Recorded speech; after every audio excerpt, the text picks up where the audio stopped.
Good morning. My name is Dave Weisenberg with the Michigan Professional Firefighters Union. I have some prepared comments that I'm actually going to just toss away because I don't want to say them. What I'd rather say is just kind of a few notes from the heart, and that is that simply we cannot continue taking on these cuts. As firefighters, as police officers, as the emergency first responders all across this state, we're asked to do more and more with less and less. We cannot do our job if the legislature do not fund us. We've got to be able to be on the job. We have to have our resources.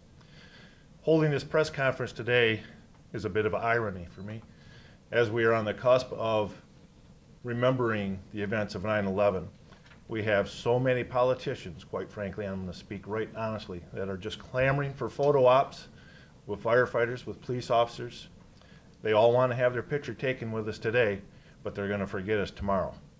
We are not a drain on the taxpayers. We are a resource.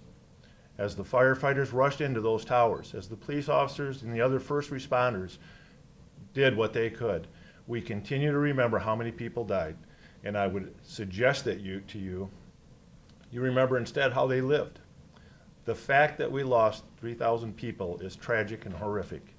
The fact that we saved thousands more is what should be remembered. We all know it's not a question of if, it's a question of when we're going to be hit again. And when those times come, are we going to have the firefighters, the police officers available? These revenue sharing cuts, the property tax cuts, have cut fire departments right to the bone, police departments to the bone. In my own city, right here in Lansing, we've laid off firefighters, we've cut staffing. It is a definite risk to the public that we serve. It's a risk to the firefighters that try valiantly to protect our people. We cannot take any more cuts.